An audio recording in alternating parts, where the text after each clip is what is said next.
Une catastrophe vient de se produire à environ 75 millions de kilomètres de la Terre, et l'agence spatiale américaine a moins de 3 mois pour déterminer si nous sommes sur le point d'assister à un événement susceptible de menacer l'espèce humaine tout entière. Il y a quelques jours, la comète interstellaire 3I Atlas, cet objet énigmatique qui défiait déjà toutes les lois de la physique, s'est brisé en milliers d'éclats.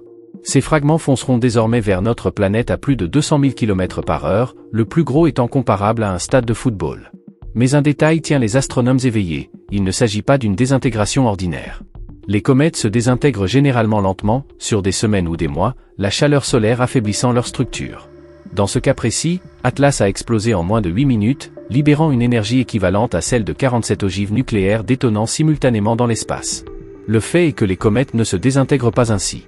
Pas avec une telle puissance. Et surtout pas en émettant des impulsions électromagnétiques capables de paralyser 3 satellites militaires et d'aveugler temporairement le télescope spatial James Webb. Quelque chose a déclenché l'explosion, et quelle qu'en soit la cause, elle pourrait se diriger vers nous, accompagnée de plus de 50 000 tonnes de débris interstellaires, se déplaçant assez vite pour pénétrer notre atmosphère aussi finement que du papier. Les caméras James Webb ont capturé l'événement dans son intégralité avec une clarté époustouflante. Le noyau de la comète a commencé à émettre une lumière bleu-blanc d'une intensité jamais enregistrée auparavant sur un corps céleste naturel. En seulement 90 secondes, la luminosité a été multipliée par environ 2000, jusqu'à la détonation. Un astrophysicien senior de la NASA a expliqué que l'explosion ne provenait pas de la surface, comme on pourrait s'y attendre compte tenu de la chaleur du Soleil, mais du cœur même du noyau. L'énergie a été libérée instantanément, de manière parfaitement symétrique, se dilatant en une sphère presque parfaite. En plus de 30 ans d'études des comètes, a-t-il déclaré, il n'avait jamais rien observé de tel. L'onde de choc initiale s'est propagée à près de 80 000 km/h, vaporisant instantanément les couches externes de glace et de poussière. Mais au lieu de se disperser aléatoirement comme le fait habituellement une comète en désintégration, les fragments se sont agrégés en 3 énormes nuages de débris, chacun suivant une trajectoire légèrement différente. Et c'est là que les choses deviennent vraiment inquiétantes. L'analyse spectroscopique de l'explosion a révélé quelque chose qui, selon la physique connue, ne devrait même pas exister. L'éclair a libéré des particules exotiques qui, selon nos théories, ne peuvent se former qu'à l'intérieur des accélérateurs de particules ou au cœur des étoiles mourantes. Il s'agit de muons, de quarks étranges et de signaux d'antimatière qui nécessitent des températures supérieures à 2000 milliards de degrés Celsius. Aucun processus naturel dans une comète ne peut générer de telles conditions ou particules. C'est comme regarder une grenade exploser et détecter des produits de fusion nucléaire, la source d'énergie ne correspond tout simplement pas à l'objet. Le véritable cauchemar a commencé avec l'analyse de la trajectoire. Des 3 grands nuages de débris, l'un se dirige directement vers l'orbite terrestre. La fenêtre d'impact potentiel s'étend de fin décembre à début janvier. Les réseaux militaires de surveillance spatiale surveillent le champ de débris 24 heures sur 24 depuis la désintégration. Et ce qu'ils observent est sans précédent dans l'histoire des débris d'astéroïdes ou de comètes. Le plus gros morceau, appelé ATL Alpha, mesure environ 800 mètres de diamètre, l'équivalent de 3 pâtés de maison côte à côte, et se déplace à une vitesse qui pourrait traverser les États-Unis en seulement 23 secondes. Si cet objet percutait la Terre, l'énergie libérée équivaudrait à 3000 mégatonnes de TNT. À titre de comparaison, l'engin nucléaire le plus puissant jamais mis à feu n'avait qu'une puissance de 50 mégatonnes. Un spécialiste de la défense planétaire de Johns Hopkins a clairement expliqué le niveau de menace. Un corps d'environ un demi-mile de diamètre frappant à cette vitesse créerait un cratère de 15 km de large et de 2 km de profondeur. L'onde de choc détruirait tout dans un rayon de 200 km, tandis que l'impulsion thermique déclencherait des incendies de forêt sur une zone de la taille de l'État du Texas. Et comme si cela ne suffisait pas, la poussière soulevée dans l'atmosphère pourrait provoquer une baisse globale des températures qui durerait des années. Mais le fragment principal, appelé Atlas Alpha, ne voyage pas seul. On y trouve des fragments de taille moyenne, entre 50 et 200 mètres, dont au moins 340 fragments confirmés. Chacun d'eux, à lui seul, suffirait à rayer une grande métropole de la carte. Songez que la météorite de Tcheliabinsk, qui a explosé au-dessus de la Russie en 2013, causant des dégâts et des milliers de blessés, ne mesurait que 20 mètres. On parle ici de fragments jusqu'à 10 fois plus grands. Et puis il y a les débris plus petits. Le radar a déjà identifié plus de 15 000 débris de 1 à 10 mètres de diamètre. Individuellement, la plupart se désintégreraient dans l'atmosphère ou causeraient des dégâts localisés, mais 15 000 objets arrivant successivement sur une période de plusieurs jours ou semaines constitueraient un bombardement sans précédent. Et la situation empire, le champ de fragments s'étend. Les premières estimations indiquaient une expansion d'environ 3000 km par jour, mais les mesures les plus récentes montrent que la vitesse s'accélère. Certains fragments accélèrent, d'autres ralentissent, et certains modifient même leur trajectoire de manière imprévisible. Des comportements qui défient tous les modèles connus de mécanique orbitale. Un ancien directeur de la surveillance spatiale de l'US Air Force a décrit ainsi ce qu'ils observent. Les débris d'une explosion devraient suivre des trajectoires balistiques prévisibles, déterminées par le vecteur initial de l'explosion et l'influence gravitationnelle. Or, ce que nous observons est différent. Certains fragments présentent des corrections de trajectoire, de légers ajustements, mais des changements de trajectoire clairement intentionnels. Soit une force inconnue les pousse, soit il ne s'agit pas simplement de roches inertes. Vous souvenez-vous de ces 5 objets métalliques escortant Atlas, maintenant une formation parfaite et transmettant des signaux mathématiques impossibles à notre technologie? Ils ont disparu précisément au moment de l'explosion. Non pas détruits. Disparus. Des stations de suivi de l'espace lointain ont surveillé ces escortes, jusqu'au moment précis où le noyau de la comète a commencé à briller. Une seconde plus tard, tous les 5 ont disparu simultanément de tous les capteurs, télescopes et radars terrestres et en orbite. Plus aucune signature de débris, plus aucun résidu thermique, plus aucune signature électromagnétique. C'est comme s'ils avaient disparu de tous les systèmes de surveillance au même instant. Un analyste du NORAD a expliqué l'impossibilité de cette situation. Pour qu'un objet disparaisse de nos systèmes de suivi, il doit soit être détruit, ce qui créerait des signaux de fragmentation massifs, soit se déplacer plus vite que la lumière, ce qui enfreint les lois de la physique. Ces objets n'ont fait ni l'un ni l'autre. Ils étaient là, puis ont disparu. C'est comme s'ils n'avaient jamais existé. Mais le détail véritablement troublant est autre, 3 heures après l'explosion, ces 5 objets sont réapparus sur les instruments infrarouges longue portée. Ils se trouvent désormais entre la Terre et le champ de débris en approche, maintenant une nouvelle formation, nettement plus agressive. Les escortes se sont disposées selon une configuration rappelant un mur défensif, générant des champs électromagnétiques si puissants qu'ils pouvaient être détectés même depuis la Terre. Les analystes militaires ont immédiatement identifié le schéma, une formation barrière servant à intercepter et à dévier les projectiles. La question devient désormais incontournable. Protège-t-elle notre planète des débris, ou les pousse-t-elle intentionnellement vers nous? Des rapports confidentiels présentés à des commissions du Congrès américain ont soulevé une hypothèse encore plus inquiétante. Et si les escortes avaient elles-mêmes provoqué l'explosion? Et s'il s'agissait en réalité d'une attaque délibérée, Atlas transformé en arme spatiale? Un ancien directeur de la CIA, lors d'une séance à huis clos, l'a exprimé sans détour. Si une puissance hostile souhaitait frapper les États-Unis avec un démenti plausible, l'armement d'une comète constituerait la couverture idéale. Cela ressemblerait à une catastrophe naturelle, mais les signatures énergétiques, la précision de la fracture et le comportement des objets d'escorte suggèrent une action militaire planifiée. La Terre a déjà été touchée par des débris spatiaux, et les conséquences ont été dévastatrices. Comprendre ces impacts nous aide à imaginer ce qui pourrait se passer en décembre. L'impact de la Tunguska en 1908 reste l'impact le plus puissant jamais enregistré. Un objet d'un diamètre estimé entre 50 et 60 mètres a explosé au-dessus de la Sibérie, libérant une énergie équivalente à 15 mégatonnes de TNT. L'explosion a rasé environ 2000 km² de forêt, une superficie plus grande que Londres, et des ondes de choc ont été détectées jusqu'en Europe occidentale. Si la Tunguska s'était produite au-dessus d'une grande ville, des millions de personnes auraient péri. La météorite de Tcheliabinsk de 2013 était plus petite, à peine 20 mètres, mais a néanmoins causé d'énormes dégâts. Elle a explosé avec une force de 500 kilotonnes, brisant les vitres de 6 villes russes, blessant plus de 1500 personnes et causant des dizaines de millions d'euros de dégâts.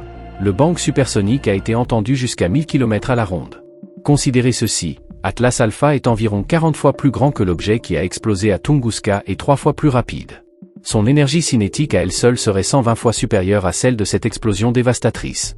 Mais il existe un parallèle historique encore plus troublant, l'extinction des dinosaures, il y a 66 millions d'années. L'impact de Chicxulub avait un diamètre estimé à environ 10 km, bien plus grand qu'Atlas Alpha, mais ce n'est pas seulement l'impact direct qui a exterminé des espèces. Ce sont ses conséquences mondiales qui ont détruit la planète, des incendies généralisés, des tsunamis qui ont balayé des continents entiers et un « hiver d'impact » qui a obscurci le ciel pendant des décennies. Un chercheur en paléoclimatologie a décrit le scénario du pire. Un impact d'une telle ampleur aujourd'hui sonnerait le glas de la civilisation moderne. Non pas que l'impact tuerait tout le monde immédiatement, la majeure partie de la population survivrait à l'explosion initiale. Le véritable effondrement surviendrait plus tard, l'agriculture serait mise à genoux, les chaînes d'approvisionnement seraient perturbées et l'ordre social s'effondrerait. En seulement un an, des milliards de personnes mourraient. Et nous sommes bien plus vulnérables que les dinosaures, car notre société est plus interconnectée et fragile que jamais. Atlas Alpha n'est pas aussi grand que Chicxulub, mais il n'a pas besoin de l'être pour semer le chaos. Un seul impact d'un demi-mille dans l'océan Atlantique suffirait à générer des tsunamis capables de raser toutes les villes côtières, de Boston à Rio de Janeiro. S'il touchait Terre, la quantité de poussière injectée dans l'atmosphère provoquerait une famine sur plusieurs continents. Et il ne s'agit pas d'un seul impact, mais de centaines de fragments potentiellement susceptibles de frapper la Terre en quelques semaines. Il ne s'agirait pas d'une catastrophe isolée, mais d'une catastrophe mondiale avec un effet domino. plus les scientifiques analysent les données de fracture, moins ils peuvent les interpréter avec la physique connue. Cela pousse certains chercheurs à des conclusions qui, il y a quelques mois encore, auraient été qualifiées de théorie du complot. Les calculs d'énergie sont tout simplement incohérents. Un noyau cométaire est principalement composé de glace d'eau, de gaz gelé et de poussière. Chauffés par le soleil, ces matériaux se sublimentent, passant directement de l'état solide à l'état gazeux. Ce processus peut générer des éruptions spectaculaires et même fragmenter une comète, mais il s'agit d'un phénomène graduel qui prend des jours, voire des semaines. Atlas, en revanche, a explosé en seulement 8 minutes avec des niveaux d'énergie compatibles uniquement avec l'annihilation de l'antimatière ou des réactions de fusion contrôlées. Un physicien nucléaire chargé d'analyser les données l'a exprimé sans détour. L'énergie nécessaire pour fragmenter une masse de glace de 800 mètres aussi rapidement et complètement nécessiterait soit un dispositif nucléaire de 50 mégatonnes caché dans le noyau, soit une réaction matière-antimatière impliquant plusieurs tonnes d'antimatière. Ni l'un ni l'autre ne devrait se trouver à l'intérieur d'une comète. Mais la véritable énigme réside dans les signatures des particules. Les particules exotiques détectées lors de l'explosion, ces muons et ces quarks étranges, ont des temps de désintégration mesurables en microsecondes. En théorie, elles ne devraient pas être détectables à 75 millions de kilomètres de distance, car elles se désintègrent presque instantanément. Pourtant, plusieurs observatoires indépendants ont confirmé leur présence plus de 3 minutes après l'éclair initial. Un physicien des particules du CERN a décrit cette impossibilité par une métaphore, c'est comme voir la flamme d'une allumette allumée depuis la surface de la Lune. Le signal ne devrait pas être assez fort pour atteindre cette distance, et ces particules ne devraient pas survivre assez longtemps pour être mesurées. Soit notre compréhension de la désintégration des particules est fondamentalement erronée, soit un élément de cette explosion a continué à générer ces particules pendant 3 minutes. Se pose ensuite le problème de la symétrie. Lorsqu'une comète se fragmente naturellement, la désintégration est chaotique et imprévisible. Les points faibles cèdent en premier, puis les fragments se mettent à tourner et à entrer en collision, créant un chaos total. Atlas, en revanche, a explosé avec une symétrie sphérique parfaite. Chaque fragment a été éjecté selon des trajectoires radiales précises, comme des éclats d'obus issus d'un engin explosif programmé. La précision mathématique du schéma de fracture correspond aux simulations informatiques de charges creuses, des explosifs conçus pour diriger la force dans des directions spécifiques. Après avoir examiné des données classifiées, un ingénieur en système d'armement a fait une observation troublante. Ce schéma de fragmentation correspond aux conceptions de charges nucléaires creuses développées dans les années 1970. À l'époque, des méthodes étaient testées pour concentrer l'énergie d'une explosion nucléaire sur des cibles fortifiées. Ces programmes ont été abandonnés, la physique étant trop instable pour être maîtrisée. Quelqu'un, ou quelque chose, vient de démontrer les mêmes principes sur une comète voyageant dans l'espace lointain. Les gouvernements du monde entier se préparent en silence à des scénarios allant d'impacts mineurs à des catastrophes anéantissantes. Et le public ignore la gravité de la situation. Le Bureau de coordination de la défense planétaire de la NASA a activé les protocoles d'urgence pour la première fois depuis sa création. Tous les grands télescopes, terrestres et orbitaux, surveillent désormais en permanence le champ de débris. L'équipage de la Station spatiale internationale a déjà été formé aux procédures d'évacuation d'urgence, et les pays dotés de capacités de lancement préparent des missions qui, officiellement, n'existent pas encore. Aux États-Unis, des ressources ont été discrètement mobilisées sous autorisation présidentielle extraordinaire. La FEMA a commencé à prépositionner du matériel d'intervention en cas de catastrophe le long de la côte, et tandis que les réserves stratégiques de pétrole sont déplacées vers l'intérieur des terres, loin des installations côtières. Le ministère de la Défense a même activé les protocoles de continuité du gouvernement, conçus pour maintenir la chaîne de commandement en cas de guerre nucléaire. Ces 2 dernières semaines, la Chine a lancé en orbite 3 satellites météorologiques qui sont en réalité des véhicules d'impact cinétique, des engins spatiaux conçus pour percuter des astéroïdes et dévier leur trajectoire. La Russie a réactivé son système de commandement nucléaire automatique datant de l'ère soviétique, signalant clairement qu'elle se prépare à des scénarios où la chaîne de commandement traditionnelle pourrait s'effondrer. L'Agence spatiale européenne, pour sa part, a accéléré le développement d'un système laser à haute énergie initialement conçu pour les tests de déviation d'astéroïdes. Le projet, baptisé Thor, acronyme de réponse orbitale terminale à haute énergie, vise à utiliser des lasers terrestres pour vaporiser des portions des fragments entrants, dans l'espoir de modifier suffisamment leur trajectoire pour les faire manquer la Terre. Mais voici la vérité qui dérange, nous ne sommes pas prêts. Malgré des décennies de films décrivant des missions héroïques visant à détruire des astéroïdes en approche, la capacité réelle de l'humanité à dévier les menaces spatiales, au mieux, minime. Un chercheur en défense planétaire a clairement expliqué nos limites. Nous avons récemment testé avec succès la mission DAR, démontrant qu'il est possible de modifier l'orbite d'un astéroïde en le percutant avec une sonde. Mais cette expérience a nécessité des années de préparation pour atteindre une cible unique que nous surveillons depuis des décennies. Il nous reste maintenant moins de 3 mois pour tenter de dévier des centaines de fragments, dont beaucoup ne sont pas encore capables de suivre précisément. C'est comme essayer de toucher des balles en vol avec d'autres balles, sauf qu'elles volent à plus de 190 000 km/h, et nous ne savons même pas exactement où elles se trouvent. L'option nucléaire est également évoquée dans les coulisses du pouvoir. Non pas pour détruire les fragments, cela les transformerait simplement en fragments plus petits et plus difficiles à suivre, mais pour les dévier. L'idée est de faire exploser des charges près des objets, vaporisant leur couche superficielle. Le gaz libéré créerait une poussée suffisante pour modifier leur trajectoire. Le problème réside dans le timing et la précision.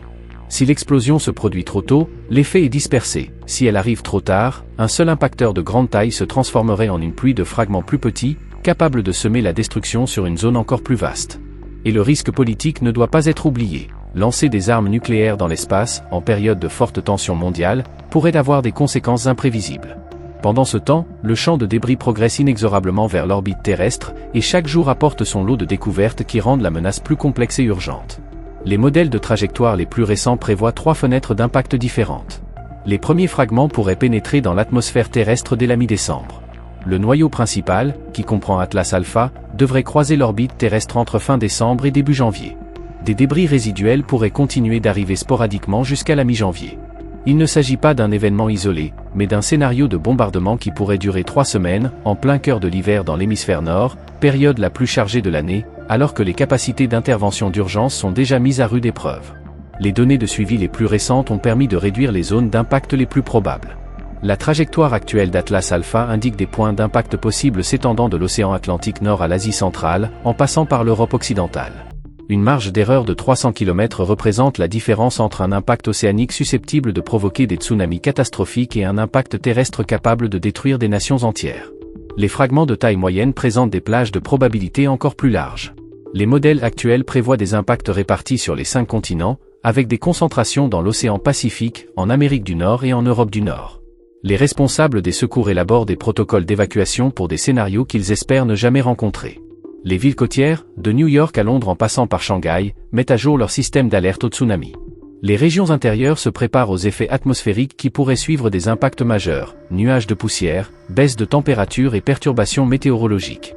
Mais un autre phénomène maintient les agences de renseignement en état d'alerte maximale. Les 5 objets d'escorte, maintenant leur formation défensive, se déplacent lentement, se repositionnant selon un schéma que certains analystes interprètent comme protecteur, d'autres comme offensif.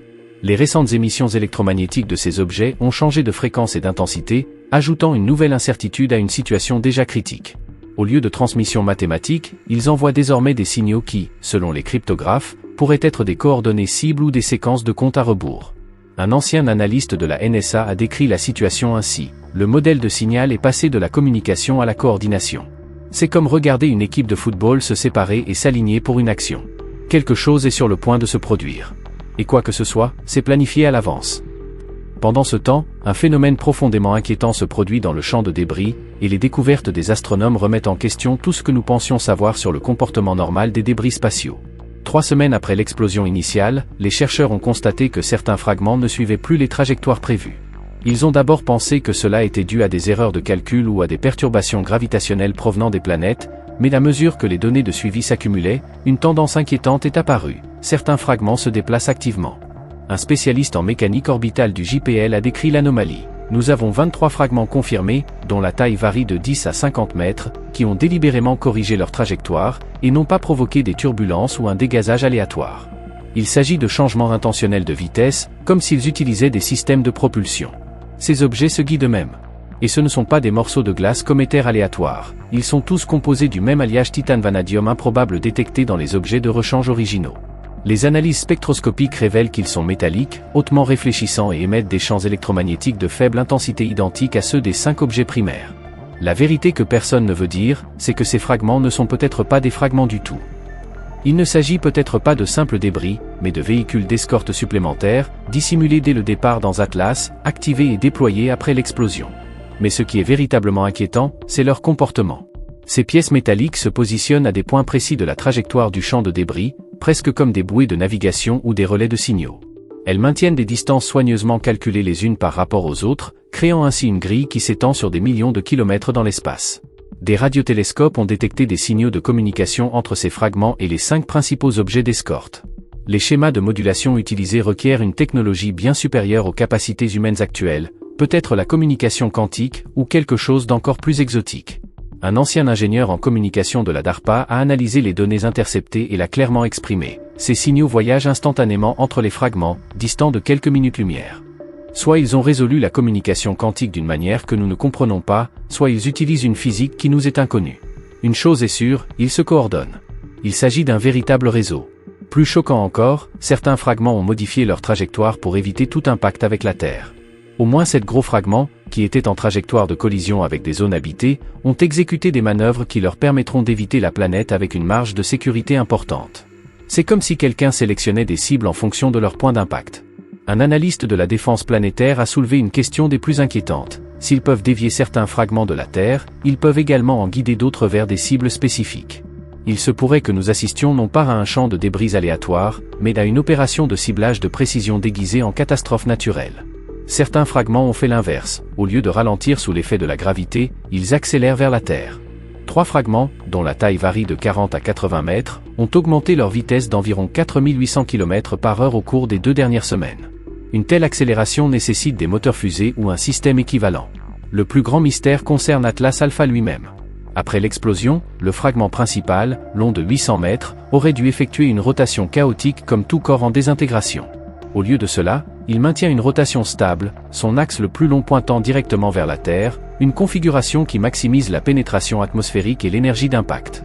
L'imagerie thermique révèle une autre impossibilité. Le fragment ne réfléchit pas la lumière du Soleil et ne retient pas la chaleur de l'explosion. Il génère activement de la chaleur, comme s'il produisait de l'énergie de l'intérieur. Sa signature thermique suggère une puissance équivalente à celle d'un petit réacteur nucléaire à l'intérieur de ce qui ne devrait être qu'un débris spatial. Un ingénieur nucléaire impliqué dans l'analyse classifiée l'a exprimé sans détour. Soit cet objet contient des matières radioactives se désintégrant à une vitesse incroyable, soit quelque chose à l'intérieur génère de l'énergie par fusion, par des réactions matière-antimatière, ou par une technologie que nous ne pouvons même pas identifier. La roche ne fait pas cela. La glace non plus. Les machines, si. Et puis, il y a la preuve finale, apportée par des astronomes amateurs qui ont remarqué ce que les professionnels avaient initialement pris pour des illusions. Certains fragments semblent libérer des objets plus petits. Des dizaines de rapports décrivent de minuscules corps hautement réfléchissants se détachant des fragments plus grands et se déplaçant de manière autonome. Les systèmes de suivi militaires ont confirmé ces observations la semaine dernière. Plus de 200 objets, d'un diamètre compris entre 1 et 5 mètres, se sont séparés des fragments les plus gros et se sont dispersés dans le champ de débris. Leur trajectoire indique qu'ils ne sont pas éjectés au hasard, ils sont lancés avec des vecteurs de vitesse précis, en direction de destinations précises. Un officier de la force spatiale a décrit ce qu'il voit, ces petits objets se déploient comme des drones lancés depuis un vaisseau mère. Ils se dispersent dans le champ de débris selon des schémas de recherche. Nous ignorons ce qu'ils recherchent, mais il est clair qu'ils effectuent une reconnaissance systématique de toute la zone d'impact. L'observation la plus inquiétante a eu lieu il y a 3 jours. L'un de ces petits objets a changé de trajectoire en s'approchant de la Station spatiale internationale, passant à moins de 500 km de celle-ci avant de s'en éloigner. Il a maintenu cette distance pendant 6 heures, le temps de scruter chaque surface de la station avant de réintégrer le champ de débris. Les astronautes à bord ont signalé un bref éclair lumineux lors de la rencontre, compatible avec les systèmes lidar ou radar de cartographie. Quoi qu'il en soit, ces objets recueillent des informations sur les infrastructures spatiales habitées. La vérité, c'est que personne ne nous le dit, nous ne sommes peut-être pas face à un champ de débris. Nous assistons peut-être au déploiement du plus grand réseau de surveillance jamais déployé autour de la Terre, des centaines de plateformes sensorielles camouflées en fragments de comètes, capables de recueillir des données sur tout, de nos capacités défensives à nos temps de réaction, en passant par nos limitations technologiques. Et si c'est le cas, la question devient, que se passera-t-il une fois la surveillance terminée ? Nous sommes au bord de ce qui pourrait être soit la plus grande catastrophe naturelle de l'histoire moderne, soit le premier acte confirmé de guerre interstellaire. Et le plus inquiétant, c'est que nous ne saurons pas lequel est le vrai avant qu'il ne soit trop tard pour vraiment compter. S'il s'agit d'un phénomène naturel, si Atlas s'est simplement brisé sous l'effet de contraintes internes ou de la chaleur solaire déclenchant un effondrement catastrophique, alors nous sommes confrontés à un accident cosmique capable de tuer des millions de personnes et de dévaster la civilisation mondiale. La probabilité qu'une comète interstellaire se désintègre exactement de cette manière, à cette distance et sur cette trajectoire ? Les astronomes l'estiment à environ 1 sur 47 milliards. Possible, certes, mais statistiquement absurde.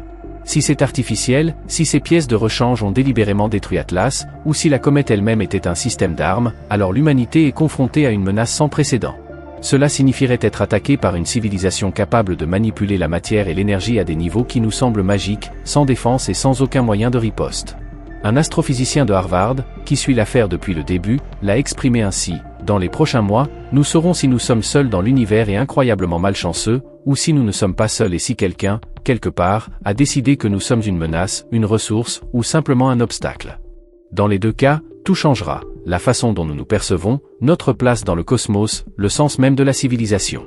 Pendant ce temps, le champ de débris continue de s'approcher, les objets restants maintiennent leur formation, et chaque gouvernement terrestre prépare des scénarios allant de l'intervention d'urgence à l'effondrement de la civilisation, en passant par un contact dans les pires circonstances. Décembre approche. Les fragments arrivent.